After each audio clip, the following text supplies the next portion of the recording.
सिनेक कहते हैं, working hard for something we don't care about is called stress and working hard for something we love is called passion. यानी जिस चीज़ के प्रति आप परवाह नहीं करते, वो हासिल करने के लिए आप मेहनत करते हो तो आप हमेशा स्ट्रेस में रहोगे, और जिस काम के प्रति आपको लगाव है, प्यार है, वो हासिल करने के लिए आप मेहनत करते हो तो आप हमेशा पैशनेट रहोगे। बचपन से ही हमारे अंदर पैसा, नौकरी, सेटलमेंट जैसी बातें अनकॉन्शियसली डाली जाती है, और इन सब चीज़ों के पीछे हम इतने उलझ जाते हैं कि अपने अंदर की असलियत से हमारा दूर दूर तक वास्ता नहीं रहता। फिर प्रेशर, एंग्जाइटी, स्ट्रेस जैसी चीज़ों से एक या किसी दूसरे रूप में हमारा सामना होता ही रहता है। अब सवाल यह है कि हम अपनी लाइफ बेहतर कैसे बना सकते हैं। साइमन कहते हैं, मैं और एक दोस्त वीकेंड मैराथन के लिए गए, जहां रेस खत्म होने के बाद स्पॉन्सर्स की ओर से कुछ न कुछ फ्री स्नैक्स होता है। उस दिन रेस के बाद बेगल्स बांटे जा रहे थे, लेकिन बेगल्स के लिए बाकी रनर्स की लंबी कतार लगी हुई थी। मैंने अपने उस दोस्त से कहा, चलो बेगल्स खाते हैं। वो कहता है, नहीं यार, कतार बहुत लंबी है। मैंने कहा, वहाँ फ्री बेगल्स है। उसने कहा, मैं इतनी लंबी कतार में वेट नहीं कर सकता। मैंने कहा, फ्री बेगल्स। उसने कहा, मुझे नहीं चाहिए, the line is too long. Simon कहते हैं, उस दिन मुझे रियलाइज हुआ कि दुनिया देखने के दो नज़रिए हैं। कुछ लोगों को सिर्फ वही दिखता है वो जो पाना चाहते हैं, और कुछ लोगों को वो दिखता है जो उन्हें वो चीज़ पाने से रोकता है जो वो पाना चाहते हैं। मतलब कुछ लोगों को सिर्फ अपना लक्ष्य दिखता है, और कुछ लोग लक्ष्य तक पहुंचने में आने वाली कठिनाइयाँ देखते हैं। अब नियम यह है कि आप जो चाहे उस लक्ष्य को पा सकते हो, लेकिन आप किसी दूसरे को वो लक्ष्य पाने से नहीं रोक सकते। ज़रूरी नहीं है कि आप उसे वैसे ही करें जैसे बाकी लोग करते हैं। आप अपने तरीके से भी कर सकते हो, लेकिन आप किसी दूसरे के रास्ते में नहीं आ सकते। 18वीं सदी के आसपास पर्परल फीवर यूरोप में बड़ी तेजी से फैल रहा था। पर्परल फीवर यानी black death of child bed, जहां बच्चों को जन्म देने के 48 घंटों के अंदर औरतों की मौत हो जाती थी। मेडिकल साइंटिस्ट और कई मशहूर डॉक्टर्स ने इसकी उत्पत्ति और इसका हल ढूंढने की कोशिश की। वे सुबह लाशों की एटॉप्सिस करते और शाम को बच्चों की डिलीवरीज कराते, लेकिन कोई भी इस बीमारी का समाधान नहीं खोज पाया। 18वीं सदी खत्म होते होते इस बीमारी ने पूरे यूरोप में तबाही मचा दी। फिर 19वीं सदी की शुरुआत में ओलिवियर वेंडल्स होम्स ने रियलाइज़ किया कि जो डॉक्टर सुबह एटॉप्सिस करके शाम को बच्चों की डिलीवरीज कराने जाते हैं, वे अपने हाथ अच्छे से नहीं धोते थे, और इसी के कारण ये बीमारी बड़ी तेजी से फैली। उन्होंने पॉइंट आउट किया और कहा कि प्रॉब्लम कहीं और नहीं, प्रॉब्लम तुम्हारे अंदर है। अगले 30 साल उनकी इस थियोरी को इग्नोर किया गया, उन्हें पागल कहा गया।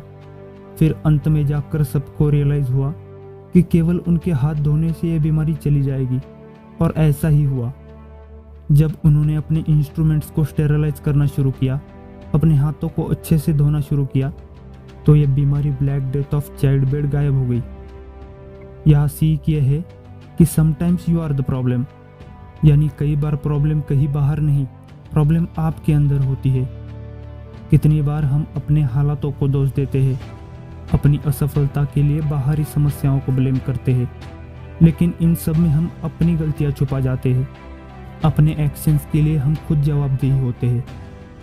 अपने द्वारा किए गए अच्छे कामों का क्रेडिट तो हम आसानी से लेते हैं, लेकिन जब तक अपनी गलतियों की रिस्पॉन्सिबिलिटी हम नहीं उठाते, तब तक हम अपनी थॉट प्रोसेस में क्लैरिटी नहीं ला सकते। यूनाइटेड स्टेट्स नेवी सील्स दुनिया के सबसे एलीट वॉरियर्स होते हैं। एक सील ऑफिसर से पूछा गया कि किस तरह के लोग इस सिलेक्शन प्रोसेस को पार करते हैं। उनका जवाब था, मैं ये तो नहीं बता पाऊंगा कि कौन इस प्रोसेस को पार करता है, लेकिन मैं ये ज़रूर बता सकता हूँ कि किस टाइप के लोग सील नहीं बन पाते। वो कहते हैं, ऐसे लोग जिनके बड़े बड़े मसल्स होते हैं, जो दुनिया के सामने ये साबित करना चाहते हैं कि वो कितने टफ है, उनमें से कोई भी सील नहीं बन पाता। ऐसे लीडर्स जो अपनी सारी रिस्पॉन्सिबिलिटीज दूसरों पर सौंपना पसंद करते हैं और खुद कभी कुछ नहीं करते, उनमें से कोई भी सील नहीं बन पाता। वे आगे कहते हैं, जो लोग नेवी सील बन पाए हैं, उनमें से कई लोग दुबले होते हैं, पतले होते हैं। कई लोगों को आप डर के कारण कपकपाते हुए भी देखेंगे। ऐसे सभी लोग सील ऑफिसर्स बन पाते हैं जो सील ट्रेनिंग के दौरान अपना 100% दे चुके होते हैं। उनके पास फिजिकली इमोशनली देने के लिए कुछ नहीं होता, लेकिन फिर भी इन कठिन हालातों में वो अपने अंदर ऐसी ऊर्जा ढूंढते हैं जो उन्हें अपने आप से ऊपर उठा दे। ऐसी ताकत ढूंढते हैं जो वो अपने साथी की मदद कर सके। ऐसे सभी लोग सिलेक्शन प्रोसेस पार करते हैं। साइमन कहते हैं, अगर आप एलीट वॉरियर बनना चाहते हो, एक अच्छे लीडर बनना चाहते हो, सक्सेस पाना चाहते हो, तो ज़रूरी नहीं है कि आप कितने स्मार्ट हो, कितने टफ हो या कितने तेज हो।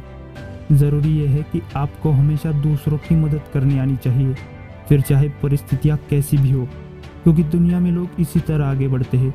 World is too dangerous to do things alone. Nelson Mandela, जिन्हें यूनिवर्सली एक महान नेता माना जाता है, एक बार उनसे पूछा गया कि आपने एक महान नेता बनना कैसे सीखा। वे जवाब देते हैं, मैं अपने पिताजी के साथ ट्राइबल मीटिंग्स में जाता था। उन्हें 2 बातें अच्छे से याद है जब उनके पिताजी वहाँ के बड़ों से मिलते थे। पहली बात, वो लोग हमेशा सर्कल में बैठते थे। दूसरी बात, उनके पिताजी हमेशा सबसे अंत में बोलते थे। साइमन कहते हैं, आपको जीवन भर बताया जाएगा कि अच्छे लिसनर बनना सीखो, लेकिन मैं कहता हूँ कि हमेशा सबसे अंत में बोलना सीखो। जब तक हर कोई बोल नहीं लेता, तब तक आपके ओपिनियंस अपने तक रखने का स्किल 2 काम करता है। पहला, यह हर किसी को एहसास दिलाता है कि उनकी बातें सुनी जा रही है। उनको इस बात का एहसास होता है कि उन्होंने कुछ योगदान दिया है।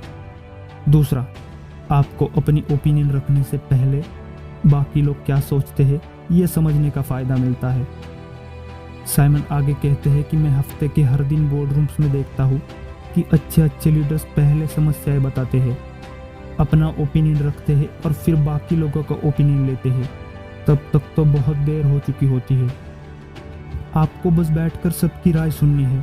शर्त है कि आप उनसे सवाल पूछकर उनकी भावनाएं, उनके ओपिनियन के पीछे का मकसद, वो कहाँ से बोल रहे हैं, क्यों बोल रहे हैं, ये सब बातें जान सकते हो। इसीलिए हमेशा सबसे अंत में बोलना सीखो। दोस्तों, वीडियो पसंद आया तो चैनल ज़रूर सब्सक्राइब कीजिए। आपके पास समय है तो MS धोनी पर बना वीडियो ज़रूर देखिए। मैं काम की चीज़ें सुनाता रहूँगा। खुद पर विश्वास रखें, मेहनत करें, दूसरों की मदद ज़रूर करें और याद रखिए, वक्त हमारा है।